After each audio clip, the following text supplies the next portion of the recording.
ચોપાટનું ચિત્ર આપની સામે આવી ગયું એ ચાર બાજુ એ ચાર યુગ વચ્ચેનું ખાનું જ્યાં સોગઠું પાકી જાય એ ભગવાનનું ધામ કે જે નિર્વાણ પામી ગયું. હવે એક એક પદમાં 24 ખાના હોય. 24 ખાનાઓ એમાં દેખાય છે.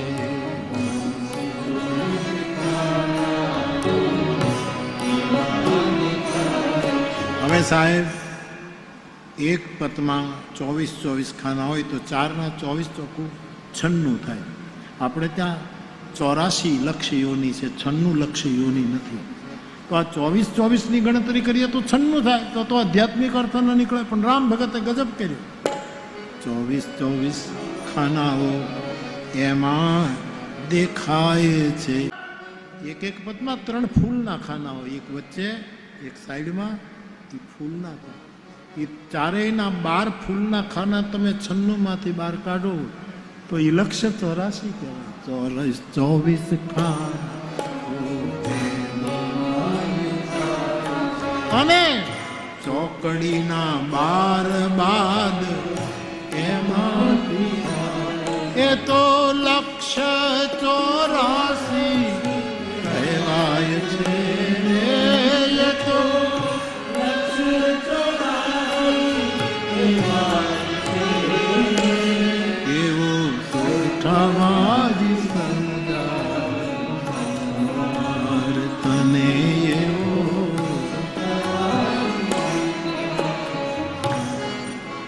તો એક પદની અંદર 3 ફૂલના ખાના, એમાં 4 ના 12 ખાના આપણે 96 માંથી કાઢવું એટલે જે ચોખ્ખા ખાના છે ખાલી એ 84 લક્ષ યોની. તો 4 પદ એ 4 યુગ વચ્ચેનું ખાનું વૈકુંઠ મોક્ષધામ 84 લાખ યોની. પણ આ ફૂલ જે છે, ફૂલના ખાના, ચોકડીવાળા ખાના, એ શું છે એનો પછી વિચાર કરીએ. પણ સોગઠા કયા? સોગઠા કયા? આ જગતની શતરંજના સોગઠા કયા? આપણે બધા જીવાત્મા આ સંસારની ચોપાટના સોગઠા છે. આપણે બધા હવે ચોપાટ રમ્યા હશે એ બધાને ખબર છે કે સોગઠાના જુદા જુદા રંગ હોય છે. 4 સોગઠા લીલા કલરના હોય, બીજા પીળા કલરના હોય, ત્રીજો વિભાગ લાલ કલરનો હોય અને ચોથો કાળા કલર. એ કાળા કલરનું હોય એના ઉપર ટપકું પીળું હોય. આ બહુ સમજી છે. બહુ આ વાતું ઝીણ્યું છે, જેમ લોઢા કાપે છીણ્યું એવી આ વાતું છે. બહુ ઝીણું, બહુ ગહન છે, બહુ ગહેરું છે. તો 4 કાળા સોગઠા, 4 લીલા, 4 પીળા, 4 લાલ. પછી મને એવો વિચાર આવે કે ચોપાટના આ આપણે હું ને તમે સોગઠા છીએ, આ જગતની ચોપાટ, એમાં લાલ સોગઠા કયા? એટલે મને એવું સમજાયું કે 24 કલાક ક્રોધ જ કર્યા કરે એ બધા લાલ સોગઠા. 24 કલાક ખીજ જ કર્યા કરે. 2 જણા બસમાં ભેગા થઈ ગયા, એમ જ બેસે, સહયાત્રી થઈ ગયા. એટલે એક ભાઈ બાજુવાળાને પૂછ્યું કે તમે કેટલા ભાઈઓ છો? કે અમે 3 ભાઈઓ. તો કે 4 હોય તો હું કરી લ્યો? આવા જે સોગઠા હોય ને લાલ સોગઠા કહેવાય. ઊંધા જ અર્થો લે એ બધા લાલ. 24 કલાક વહુ સાધુના દોષ કાઢે, સાસુના, અને સાસુ વહુના ઉપર ખીજાયા કરે તો સમજવાનું લાલ. આજથી મારી બેન દીકરીઓ, મારા બાપ, મારો ગોંડલિયા પરિવાર, મારે તમને એટલું જ કહેવાનું કે ઘરમાં વગર વાંકે સાસુ તમારા ઉપર ખીજાય તો સમજવાનું બાપુએ કીધું હતું ને કે મારા ઘરમાં લાલ સોગઠું આવ્યું છે.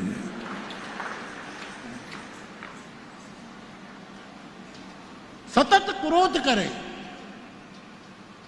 તુલસીદાસજીએ રામાયણમાં લખ્યું છે, સદા રોગ વશ સંતત ક્રોધી.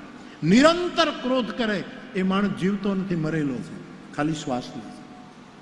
14 જણા મરેલા છે, જીવતા હોય એમાંનું એક નામ સંતત ક્રોધી. આ બધા લાલસો કારણ વગરના જે ખીચ કરતા હોય. એક જણને કારણ વગરનો લાફો માર્યો, બજારમાં નીકળ્યો તમે, હામાં મળ્યું, 2 લાફા ઝીકી દીધું. એ લોકો પણ કાંઈ કારણ શું? મારો કાંઈ ગુનો નહીં. કે તમે તો ગુના કરો જ નહીં, તમારે મારવાની જે ટેવ કોઈ ભૂલી જાવ. અમારે ટેવ છે આ બધા લાલ સોગઠા. 4 કાળા સોગઠા. ઓહો, વિચાર કાળા, વર્તન કાળું, દ્રષ્ટિ કાળી, બોલવું કાળું, બધું જ અંદર ભીતર કાળાશ જ છે. આવા કપટી માણસો એ સમાજની ચોપાટના કાળા સોગઠા. 4 પીળા સોગઠા. પીળો રંગ લોભનો ગણાય, લોભનો રંગ પીળો છે. ઋષિઓનું ચિંતન તો તમે જુઓ સાહેબ.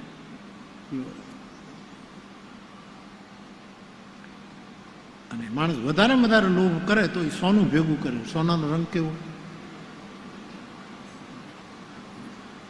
અતિશય કંજૂસ હોય, સોનું ભેગું કરે અને એનો રંગ પીળો.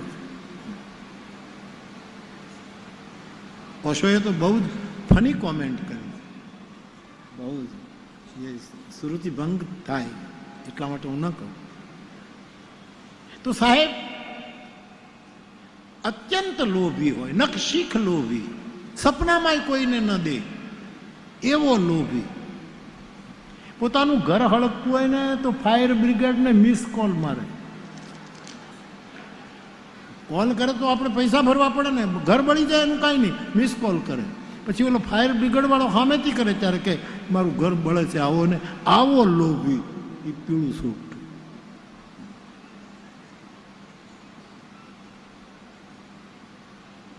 ચાર કાળા સોગઠા, કપટી માણસો કાળા સોગઠા, લોભી માણસો પીળા, ક્રોધી માણસો લાલ. પણ 4 લીલા સાધુ સંતો. આ જગતને હરિયાળું જોવા ઈચ્છે, આ જગતને આખી દુનિયાને સસ્ય શ્યામલા જોવા ઈચ્છે એવા સાધુ સંતોની દ્રષ્ટિ એ લીલા સોગઠા છે. તો 4 પેલા વિભાગ એ યુગ, 84 ખાના, 84 લખીઓની સોગઠા આપણે બધા. પણ ઓલા ચોકડીના 4 બાર ખાલી રાખે એ શું છે? ચોકડી આપણે રમ્યા છે એને ખબર છે, ફૂલ ઉપર સોગઠું બેસે એને કોઈ મારી ન શકે, અને ફૂલવાળું બધાને મારે. અમુક સમાજના સ્થાનો એવા છે, એવા સ્થાન ઉપર લોકો બેસી જાય છે ને એ બીજાને માર્યા જ કરે, કોઈનો માર ન ખાય. અમુક સત્તાના સ્થાન, અહંકારના સ્થાન, એવા જે કોઈ પછી અનેક પ્રકારનો અહંકાર, પદના સ્થાન, પ્રતિષ્ઠાના, આ બધા ફૂલના સોગઠા છે. એટલે રામ ભક્ત લખે છે, ચોકડી બતાવતું એ વૈભવનું સ્થાન છે. ચોકડી બતાવતું વૈભવનું અને ગરીબોના દુઃખ કેરું એને ન ભાન છે. ગરીબોના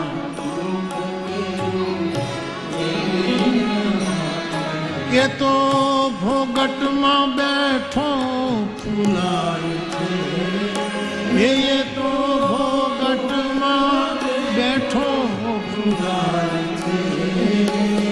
એવો સોગઠાવાજી સમજાવે મને, એવો સોગઠાવાજી.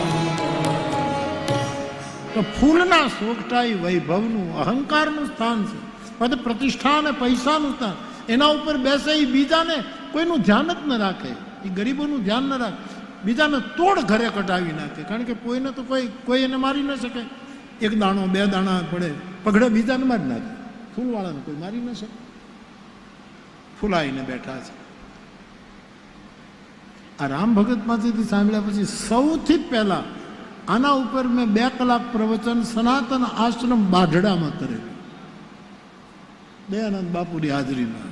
એ વખતે ઇસ્માઇલ વાલેરાન, તખતદાન ગઢવીન આ બધા બેઠેલા. ત્યારે મને કીધું બાપુ બોલો. ત્યારે મેં કીધું બાપુ આ બોલો, તમે પંજાબી સાધુ છો, તમને સોગઠા. કારણ કે હું કાઠિયાવાડમાં જ મારો ભેખ આખો સફળ કર્યો. ત્યારે મને બરાબર યાદ છે કે રામ ભગત પાસેથી સાંભળ્યા પછી પહેલી વાર પ્રસ્તુતિ મેં ત્યાં કરેલી. આ મને યાદ આવે એવું છે. તો એ ફૂલના સોગઠા બહુ ફૂલાય છે, ફૂલવાળા બહુ ફૂલાય છે, બીજાને આપી જાય. ફૂલનાને કોઈ મારી ન શકે.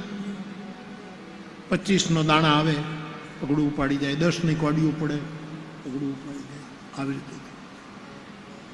પણ બીજાના બહુ સોગઠા માર્યા હોય અને બીજા ફૂલ ક્યાંય છોડ્યા જ ન હોય અહંકારમાં, પછી એક ઘટના ઘટે છે કે જે સોગઠું પાકી ગયું હોય એ ગાંડું કરે, બહાર નીકળે. આમ તો યદગતવાન નિવર્તનતે, ત્યાંથી પાછું આવવાનું નહીં, પણ અવતરેવું અપને ભગત હિત.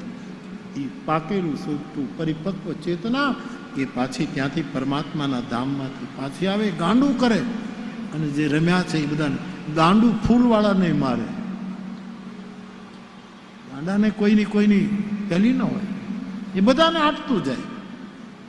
અને રામ ભગત લખે છે, પ્રભુ કે રાધામાંથી સંત પ્રગટ થાય છે, પ્રભુ કે રાધામાંથી સંત પ્રગટ થાય, અને દુનિયાની દૃષ્ટિમાં ગાંડું ગણાય.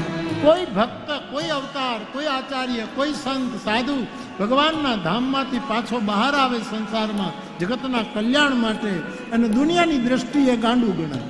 જેટલા મહાપુરુષો આવે બધાને આપણે ગાંડા જ ગણ્યા.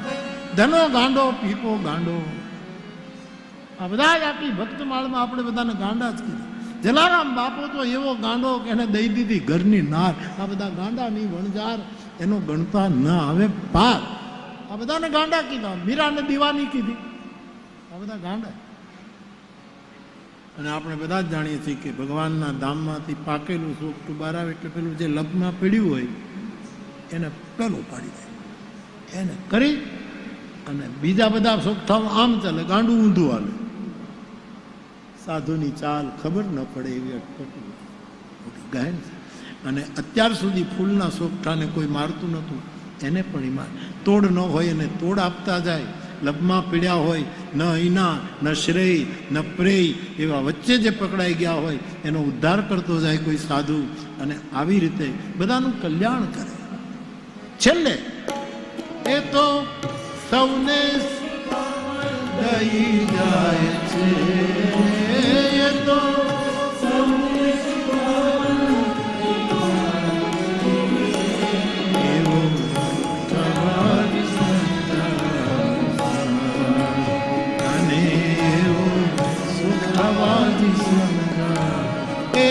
તારી મૂડી મફત વેળ થાય છે રે, તારી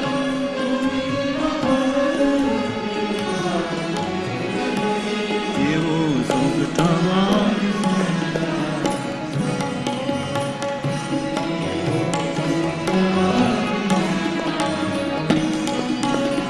આવું જ તત્વજ્ઞાન પુનિત મહારાજના એક બીજા શિષ્ય 52 પત્તા ઉપર કર્યું.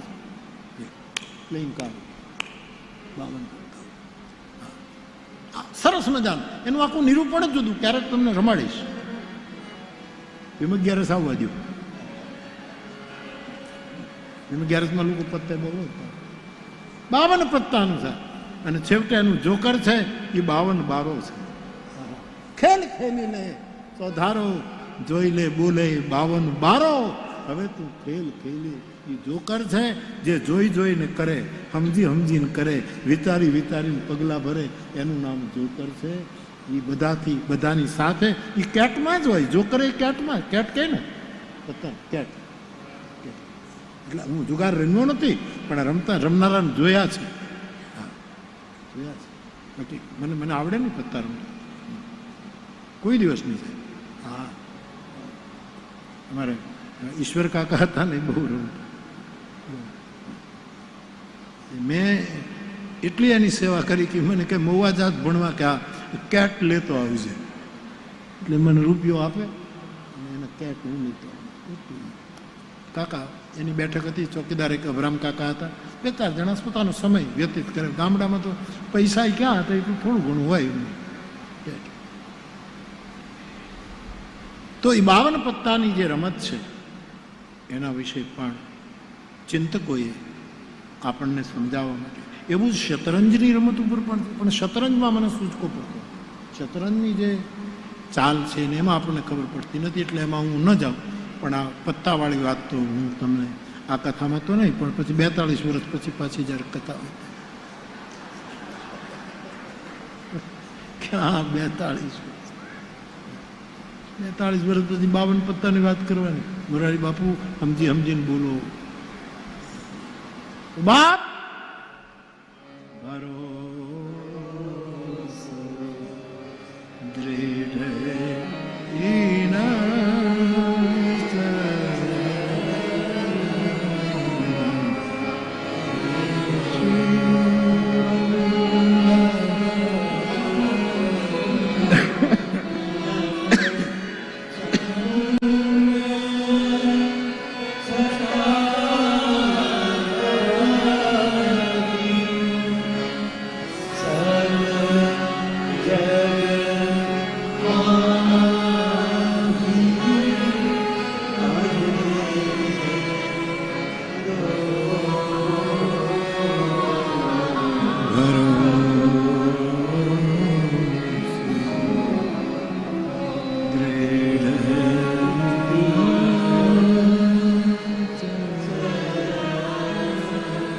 સંસ્કૃતના શબ્દોની વાત જે મેં તમને કીધી છે, મારી પાસે નોંધ, એમાં એક શબ્દ તો મેં ઘણી વખત, એક શબ્દ આપણે ત્યાં સંસ્કૃતમાં કુશલ છે.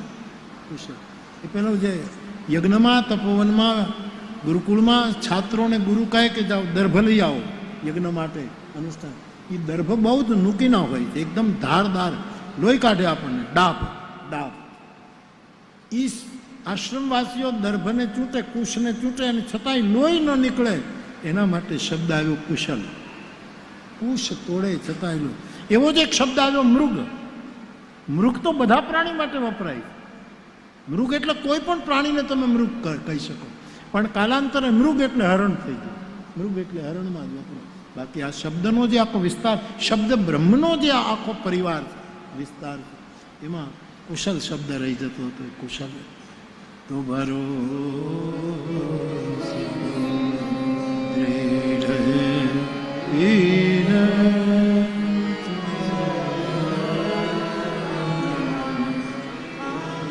છેલ્લે 1 મિનિટ.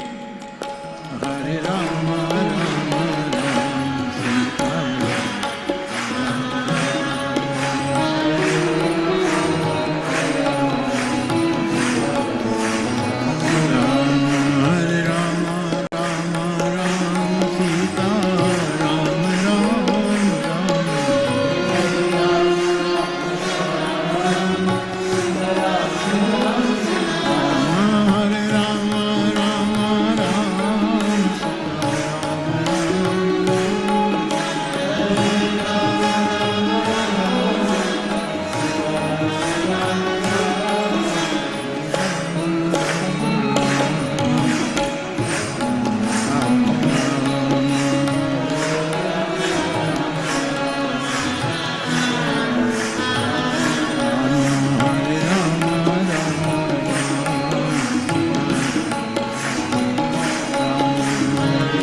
હરે રામ હરે રામ રામ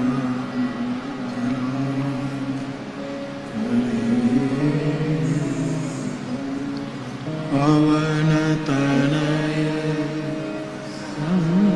સંકટ હર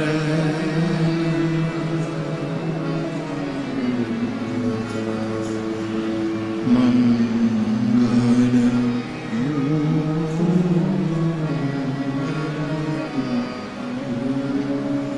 રામ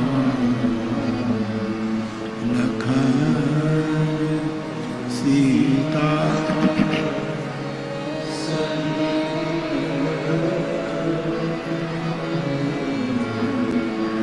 હૃદય